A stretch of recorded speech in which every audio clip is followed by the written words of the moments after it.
안녕하세요. 지금 방금 소개받은 원신초등학교 유태우라고 합니다. 아, 이게 저희가 시작된 게 올해 이제 초부터인데요. 인텔에서 노트북 30대를 우리 학교에 지원을 해줬습니다. 그래서 거기서부터 시작이 됐고요. 아, 저희 사례가 이제 내년에 스마트 학교 구축하는 학교들이 많을 것 같아서 저희 구축부터 수업 진행했던 과정까지 해서 좀 제가 이제 좀 더 긴 시간을 할애받았습니다. 그래서 20분간 잠깐 소개를 해드리도록 하겠습니다. 발표해 드릴 순서는 이렇습니다. 수업 인프라를 어떻게 구축했는지 하드웨어적인 측면 하고요. 그 다음에 수업하실 때 이제 수업 도구들, 저희가 이제 구축해서 활용했던 도구들 좀 소개를 할 예정이고요. 그리고 저희 학교에서 스마트 연구팀 해서 프로젝트 수업을 총 1년간 54차시 정도를 진행을 했습니다. 그래서 그거와 관련된 것 중에 몇 가지 중요한 것들 해서 좀 소개를 해드릴까 합니다. 적용 과정은 이랬습니다. 쭉 해서 현재 이제 프로젝트 수업이 거의 마무리되는 그 과정이고요. 나중에 그제였죠. 수요일 날그 캐리스와 같이 하는 국제 ICT 심포지엄 해서 외국 분들도 와서 수업도 보고 하셨었습니다. 그래서 이제 거의 마무리가 돼가고 있는 과정입니다. 수업 인프라 구축은 태블릿 PC 30대를 받고 그 다음에 이제 무선 와이파이도 삼성 네트워크와 S넷 통해서 좀 지원을 받았습니다. 그리고 저희가 그냥 노트북을 아무 교실에나 놓고 쓸 수가 없어서요. 스마트 교실 없는 예산에서 좀 끌어다가 만들었고요. 그래서 개관식도 좀 했었습니다. 그래서 저희가 받았던 기기는 요 기기고요. 아시죠? 이렇게 버튼 누르면 빠지는 형태의 노트북입니다. 윈도우 8 기반의 패드형 노트북이었고요. 기기를 좀 지원받은 이제 와이파이 기기인데요. 삼성 네트워크하고 SNS에서 설치해준 기기입니다. 처음에는 스마트 교실에 이제 2개 AP를 설치하고요. 그 다음에 컨트롤러를 이제 서버실에 설치하면서 2개를 운영하다가요. 현재는 건물 하나 전체에 총 AP 11개를 달았습니다. 그래서 11개 정도 다니까 아무 교실에서나 와이파이가 다 터지더라고요. 그래서 요걸 설치할 때 요 AP들이 이제 설치해 보시면 아시겠지만 따로 전원이 들어가지가 않습니다. 그래서 그냥 랜 케이블 선으로 이제 전원이 들어가거든요. 그래서 하다 보니까 저희 학교에 있는 스위칭 허브 자체가 전원을 지원하지 않아서 스위칭 허브까지 좀 지원을 받았습니다. 스마트 교실을 만드는데 이 기기들을 이제 수납할 공간이 필요하더라고요. 그냥 쌓아놓을 수는 없고요. 그래서 딱히 저런 거 이제 디자인된 것들이 꽤 많은데 학교 예산으로는 살 수 없는 가격들이라서 저희가 가구점에 저렇게 만들어 달라고 부탁을 했습니다. 그랬더니 가구점에서 대략적인 이제 모습하고 신설동 교수학습지원센터가 이제 저거랑 비슷한 모양으로 만들었거든요. 그래서 그 사진 형태를 좀 보여주고 우리는 이렇게 좀 더 간격이 넓고 이렇게 요구사항을 했더니 이렇게 잘 만들어 왔더라고요. 그래서 뒷면은 뻥 뚫려 있고요. 전원 케이블을 뒤로 내려서 이제 충전할 수 있는 형태고요. 전원도 이제 문제가 된 게 이 부분인데요. 그냥 콘센트를 꽂으려고 하니까 혹시나 문제가 생길 것 같은 거예요. 이제 밤중에 충전 중에 과전류가 흐를 수도 있고 이렇기 때문에 전기안전공사한테 좀 부탁을 했어요. 전기안전공사가 이제 학교에 정기적으로 와서 검사해 주시는 분들이거든요. 그분들한테 좀 재료비를 드릴 테니까 인건비하고 이거를 좀 디자인해서 해달라 그랬더니 그분들이 이렇게 디자인을 했습니다. 그래서 요거 전기 단자함 만드는데 80만 원밖에 안 들었거든요. 그래서 참고하시면 좋을 것 같고요. 그래서 개관식도 했습니다. 이태원초 손범석 부장님하고 저렇게 화상통화도 연결하고 하면서 개관식을 했었고요. 그래서 저희 이제 스마트 교실 구축하는데 기탁받은 거 포함해서 든 예산이 이 정도가 들었습니다. 보시면 노트북은 한 대에 이제 100만 원짜리였고 그 다음에 AP 한 대가 컨트롤러 기능이 없는 그냥 AP 기능이 있는 거거든요. 그래서 AP 한 대가 약 80만 원, 소비자가입니다. 그리고 컨트롤러는 한 대가 이제 1,500만 원짜리가 들어갔는데요. 그때 저희가 지원받을 당시에 이제 기업용으로 지원되는 기기밖에 개발이 안 돼 있는 상태였어요. 그래서 좀 최대 AP를 한 500여 개 달 수 있는 컨트롤러거든요. 그래서 저희 학교에는 좀 약간 과분한 거고요. 현재는 삼성 네트워크에서 또 개발된 게 있다고 하더라고요. 컨트롤러가 저렴한 걸로. 아무튼 그때 당시에는 이렇게 기타를 받았습니다. 스위칭 허브 300만 원짜리 해서 총 한 6,300만 원 정도가 소요되는 스마트 교실을 구축했습니다. 이제 수업 도구인데요. 아이들하고 실제로 수업을 진행하려고 하다 보니까 여러 가지 어려움이 있었어요. 이제 다양한 이제 웹 도구들을 사용하려고 보니까 아이들에게 제일 필요한 이제 그 패스포트라고 그러죠. 가입하는 데 필요한 것들이 이메일이더라고요. 그래서 제가 이제 5학년 실과 교과를 맡고 있는데 5학년 아이들 전체를 다 계정을 만들어 주려고 하니까 네이버나 다음 이런 데서는 몇 개 만들면 이제 제한이 생겨서 더 이상 만들어 주지도 못하고요. 핸드폰 인증도 제한이 있고 힘들더라고요. 그리고 아이들 자체가 우리 학교가 이제 아시는 분은 뭐 아실지 모르겠지만 좀 어려운 지역이에요. 우리 학교가. 그래서 아이들한테 계정 좀 만들어 와라 아무리 부탁을 해도 뭐 강간무소식이에요. 집에서는 전혀 관심도 없고. 그래서 이거를 어떻게 해결할 방법이 없을까? 그래서 기존에 이제 스마트 시범학교 했던 선생님들한테 조언을 얻은 게 이제 구글 앱스 에듀케이션이었고요. 그래서 구글 앱스 에듀케이션을 좀 받았더니 거기에 이제 다양한 기능들이 들어 있잖아요. 하나의 계정으로 들어가게 되면 구글에 있는 다양한 기능들을 이제 연동해서 쓸 수가 있는데요. 로그인을 한 번만 하니까 아이들도 편하고 그 다음에 다양한 기능을 쓸 수 있고 그래서 뭐 기본적으로 메일 당연히 쓰고요. SNS로 뭐 구글 플러스 쓰고요. 처음에는 이제 그냥 아이들 일반 계정으로 할 때는 그 클래스팅 쓰고 했었는데요. 구글로 한번 로그인하면 되니까 그냥 구글 SNS, 구글 플러스 쓰게 되더라고요. 그리고 문서 도구, 그 다음에 애들 활동한 거 올리는 유튜브, 그렇죠? 그 다음에 아이들이 자기들이 했던 것들을 누가 할 수 있는 이 포트폴리오를 만들 수 있는 블로그, 그렇죠? 그 다음에 기본으로 나와 있지 않아서 잘 모르시는 앱인데 플로우 차트를 만들 수 있는 무료 앱이 있습니다. 구글에. 그래서 루시드 차트라는 마지막에 있는 저 기호인데요. 루시드 차트라는 걸 찾아서 설치해 보시면 에듀케이션 버전은 무료로 이렇게 제공을 해줍니다. 그러면 아이들하고 플로우 차트도 만들 수 있고요. 사진을 넣으면 이렇게 클릭하면 다른 곳으로 이렇게 링크돼서 넘어가는 다양한 자료들을 만들 수 있는 그런 기능 가진 앱을 수업에 좀 활용하게 되었습니다. 가장 좋은 점은 구글을 쓰게 되면 모든 문서나 다른 것들이 활동이 끝나게 되면 공유를 하겠느냐는 창이 떠요. 그러면 자동적으로 이제 구글 플러스로 공유를 시킬 수가 있거든요. 그러면 아이들 블로그에 자기가 올리는 거 말고도 우리 학급 또는 제가 가르치는 아이들 전체가 커뮤니티에 다 이제 누가 기록되기 때문에 그런 점이 좀 좋은 것 같더라고요. 인텔에서 또 지원해준 소프트웨어가 있습니다. 예전에는 컴퓨터실에 컴퓨터 관리하는 프로그램들이 다 깔려 있었어요. 근데 이제 스마트 패드로 넘어오면서 관리하는 프로그램들이 좀 약해진 거죠. 이렇게 기능이 자료를 공유하는 기능에 주로 초점을 맞춰준 관리 프로그램들이 많고요. 삼성에서는 이제 삼성 자체적으로 만든 관리 프로그램이 있는데 저희 윈도우 8을 쓰다 보니까 윈도우 8 기반하는 관리 프로그램이 없더라고요. 그래서 초반엔 되게 힘들었었고요. 한 7월 정도 이 소프트웨어를 지원받았습니다. 클래스룸 매니지먼트라는 건데요. 기존의 컴퓨터실에서 쓰던 관리 프로그램하고 비슷하다고 생각하시면 되고요.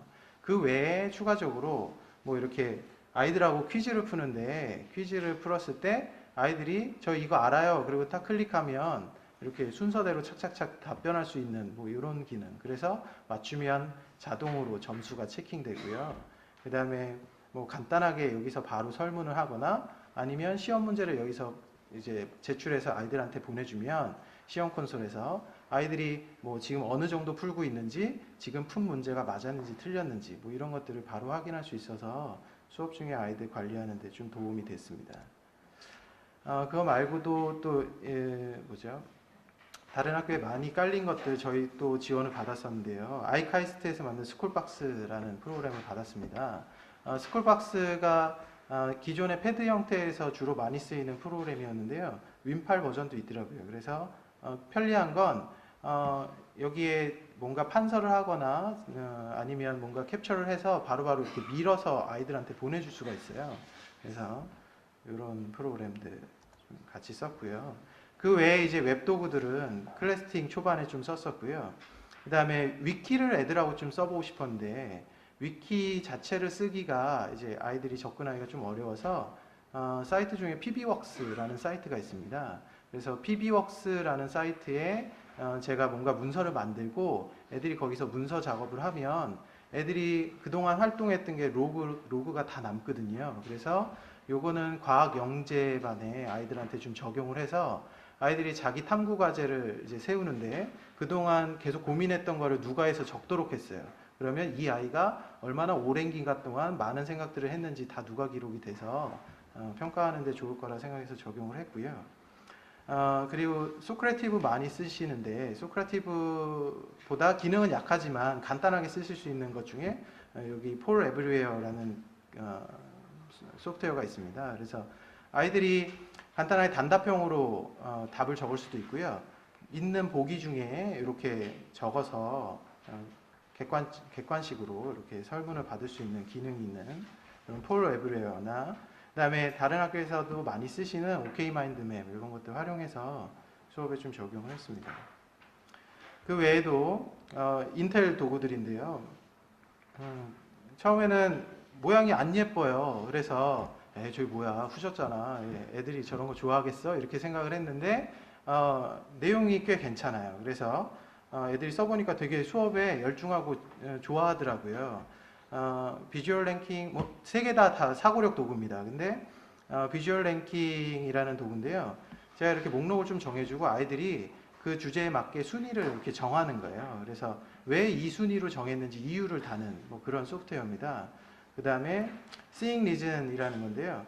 어떤 행위랑 그러니까 어떤 사건에 있어서 다양한 요소들이 들어가는데 그 요소 간의 인과관계를 따져보는 거예요. 그래서 인과관계를 따져서 저렇게 그래픽 형태로 나타나면 아이들이 저걸 보고 이렇게 돼서 이렇구나. 그래서 자기들이 생각을 정리할 수 있는 그런 도구고요. Showing Evidence는 아이들이 어떤 주장을 했을 때 얘들아 요번 활동 좋았니? 그러면 네. 그럼 왜 좋았니? 그러면 그 다음에는 얘기가 없잖아요.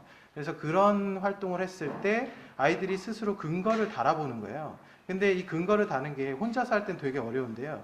애들이 협동으로 하니까 이 생각 저 생각이 나오면서 처음엔 말도 안 되는 얘기들이 여기서 이제 들어가서 이 주장에 도움되는 근거인지 아니면 이 주장을 약화시키는 근거인지 서로 생각해 보면서 우리가 처음에 생각했던 주장이 맞았나 틀렸나를 이제 검증해 보는 그런 과정을 스스로 아이들이 경험하더라고요.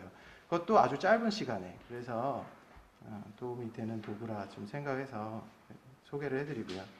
그다음에 이런 도구들을 활용해서 이제 저희가 진행한 프로젝트 수업입니다. 그래서 첫 번째는 1학기 때 했던 건데요. 건강한 식단 만들기 프로젝트라는 이제 실과 교과에서 따온 프로젝트입니다. 그래서 아이들이 실과 교과에서 영양소, 칼로리 이런 거에 대한 걸 충분히 배우거든요. 그래서 아이들이 내가 먹는 식단을 한번 한번 써보고 그 다음에 학교 급식에 나오는 식단을 비교해 보는 거죠. 내가 먹었던 것과 학교께 참 균형이 잘 잡혀 있구나 이런 걸 알고 나서 그렇다면 내가 식단을 만든다면 어떻게 만들까? 그래서 아이들이 자기가 스스로 오둠에서 식단을 만들어 보는 거였고요. 이 프로젝트를 진행하려고 아이들이 이제 같이 자료를 공유할 곳이 필요해서 제가 자료를 나눠줄 곳도 필요해서 이런 사이트를 하나 좀 만들었습니다. 구글에 사이트 도구라는 곳이 있고요. 간단하게 웹사이트를 만들 수 있습니다. 서버 같은 게 따로 필요가 없거든요. 그래서 이런 걸로 좀 안내를 했고요.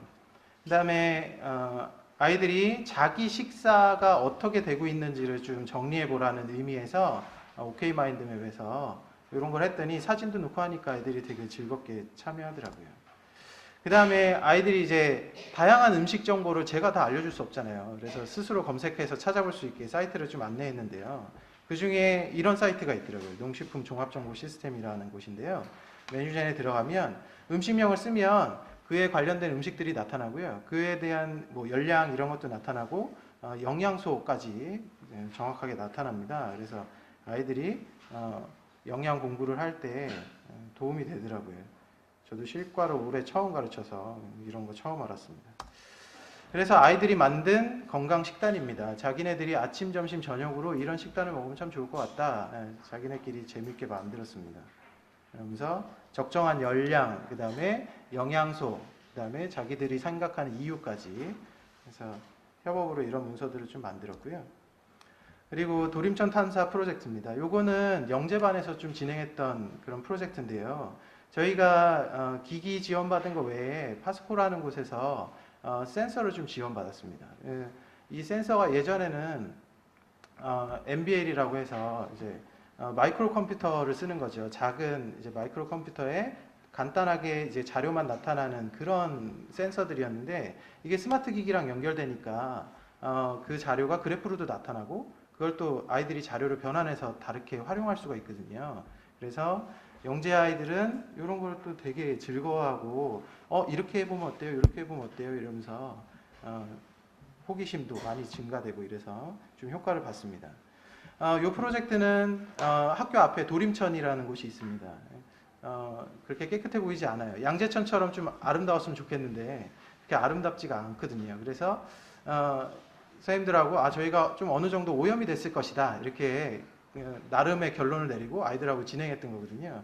그래서 아이들이 실제로 거기 가서 시료를 채취해오고 그 다음에 센서로 이게 오염이 됐는지 안 됐는지 뭐 용존산소나 이런 것들을 센서로 측정해보고 그래서 여기가 좀 오염됐으면 정수할 수 있는 간이 정수기를 만들어서 정수를 해봤더니 실제로 센서로 다시 측정해봤을 때 이게 정수가 됐구나 안 됐구나를 이제 수치로 다 파악할 수 있는 그런 수업이었고요. 그래서 아이들이 기기랑 이제 채취할 때 도림천에 나가서 이렇게 채취를 했고요. 그래서 이제 교실에 돌아와서 센서를 이용해서 이런 식으로 측정을 해서 수치를 직접 확인하는 거죠. 그런 다음에 역시나 마찬가지로 구글 문서도 같은 거를 활용해서 아이들이 수치값도 가져오고 그래프도 가져와서 문서 작업을 같이 협업으로 이제 만드는 거죠. 그래서 탐사 보고서를 작성하는. 그리고 마지막으로 이제 위마켓 프로젝트라는 걸 좀 진행했습니다. 이제 실과랑 창체가 연결된 건데요. 우리 학교에, 그러니까 학교들이 대부분 1년에 한 번씩 창체 프로그램이나 이런 것 학교 행사로 알뜰장터 또는 벼룩시장 이런 것들을 하거든요. 근데 이걸 하게 된 계기가 작년에 아이들이 알뜰장터를 해보니까 물건을 이런 식으로 파는 거예요. 1,000원짜리 물건을 하나 가져왔어요. 가져와서는 막 팔다가 이제 2시간 동안 물건을 파는 건데 1시간 반 정도 지나니까 옆에 애들은 다 팔았는데 저는 못 팔았어요. 그러면 1,000원짜리를 갑자기 떨입니다. 떨이 100원, 100원 이러면서 파는 거예요. 그러면서 100원에도 안 팔리니까 그냥 가져가세요. 그러면서 막 줘요. 그래서 원래 알뜰장터의 취지는 벼룩시장의 취지는 이제 경제관념을 심어주기 위해서 하는 활동이었는데 이 경제관념이 심어지지 않고 오히려 오개념들이 생기는 거예요. 그래서 적정한 애들이 활동을 할 수 있게 도와주는 그런 수업이 계획됐으면 좋겠다. 거기서부터 출발을 했고요. 그냥 경제교육만 하다 보면 애들이 너무 돈에 환장 미쳐버릴 것 같아서 아무튼 그래서 좀 윤리적인 측면을 좀 수업에 넣고 싶었어요. 그래서 넣은 게 처음 시작부터 아프리카 아이들 이제 유니세프의 영상을 좀 보여주면서 이 아이들은 500원이면 얘네 생명을 유지할 수 있을 정도의 큰 돈이다.